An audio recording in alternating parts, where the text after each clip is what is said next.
नमस्कार, मी Ujjwala बैसाने. Yes Marathi news मध्ये आपलं स्वागत. आता पाहूया एक स्पेशल रिपोर्ट. दिंडोरी लोकसभा मतदारसंघाच्या पार्श्वभूमीवरती दिंडोरी लोकसभेचे महाविकास आघाडीचे उमेदवार भास्कर मुरलीधर भगरे यांनी आपला मतदानाचा हक्क बजावला. यावेळेस त्यांनी नागरिकांनी जास्तीत जास्त मतदान करण्यासाठी घराबाहेर पडण्याची आवाहनही केले. 20 मे 2024 आपण पाहू शकतो. सार्वत्रिक निवडणूक 2024 लोकसभा मतदारसंघातील दिंडोरी 122 मतदार केंद्रावरती आज 10:30 वाजेच्या सुमारास मतदार राजांच्या रांगा लागलेल्या आहेत. आपण पाहू शकतो की या ठिकाणी पोलिसांनी सुद्धा चोख बंदोबस्त ठेवला असून याच ठिकाणी आता मतदान प्रक्रिया ही सुरळीत सुरू आहे. सकाळपासूनच या ठिकाणी पोलीस बंदोबस्त निसी या ठिकाणी चोख बंदोबस्त ठेवून मतदान हे सुरळीत सुरू आहे. जिल्हा परिषद शाळा मुली यामध्ये आता मतदान सुरू आहे. काय सांगाल? काय नाही, आणि मतदान सुरळीत चालू आहे. इथं जिल्हा परिषद वनी मुली शाळेत 2 बूथ आहेत, 114 आणि 115. मतदान सुरळीत चालू आहे. पण पोलीस बंदोबस्त कसा आहे? पोलीस बंदोबस्त एकदम सुरक्षित आहे. सगळे लोक व्यवस्थित मतदान करत आहेत. गर्दी गोंगाट काय आता लाईन लागलेली आहेत. हे लाईन कधीपासून लागले? लाईन 1-1.5 तासापासून चालूच आहे. शांततेत मतदान? हो, शांततेत मतदान चालू आहे सर.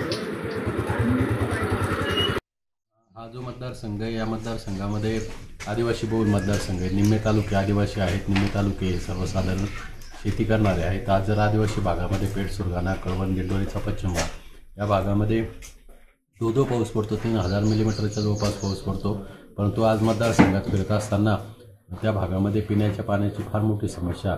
महिला भगिनी 2-2, 3-3, 4-4 किलोमीटरवरती जाऊन पाणी आणून आपले पाण्याचा प्रश्न सोडवतात. आणि म्हणून भविष्यामध्ये जर पिण्याच्या पाण्याची प्रश्न सोडवणं असेल किंवा त्या भागातील मोठ्या प्रमाणावर होणारं स्थलांतर रोखवायचं असेल तर सिंचनाच्या सुविधा या मतदारसंघामध्ये करणं गरजेचं आहे.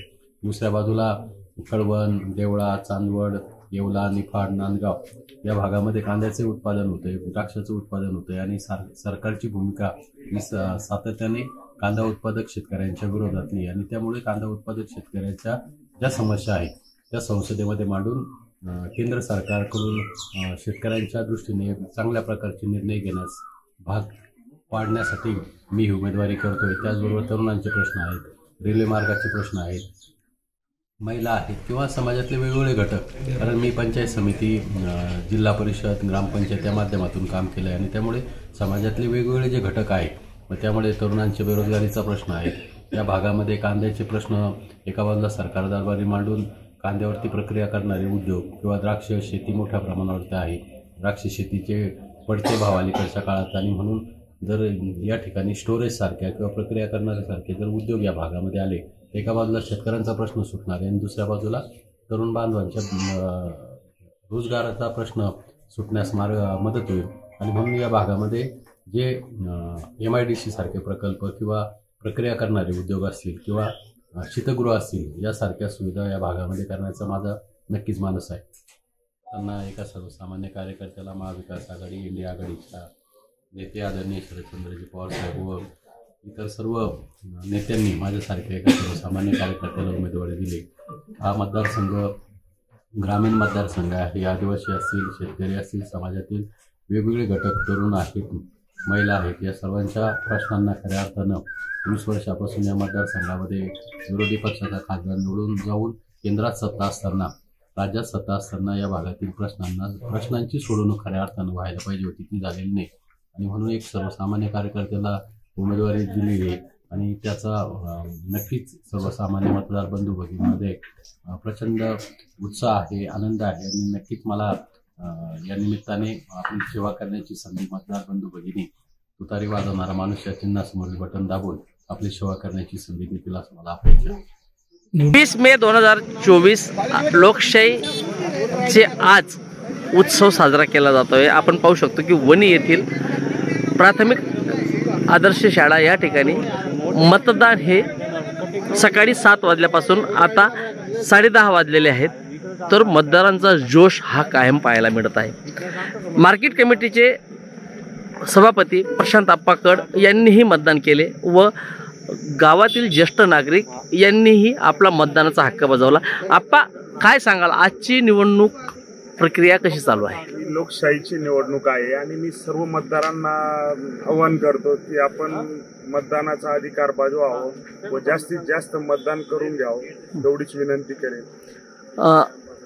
आता ज्येष्ठ नागरिक आहात, एकंदरीत आजचं इलेक्शन तुम्ही पाहतात, काय वाटतं? आजचं इलेक्शन म्हणजे एक शेतकऱ्यांच्या जी भावना आहे, उद्रेक झालेला आहे, त्याची ती जाणीव होण्याकरता हे इलेक्शन आहे. आणि त्यांचे सरकार कोणतंही म्हणजे स्वयंपूर्तीने शेतकरी जागृत झालेला आहे. हा, एकंदरीत आपण पाहू शकतो की स्वयंस्फूर्तीने शेतकरी जागृत झाले. भाऊ, आदिवासी संघटना सुद्धा एकवटलेल्या आहेत, काय सांगा?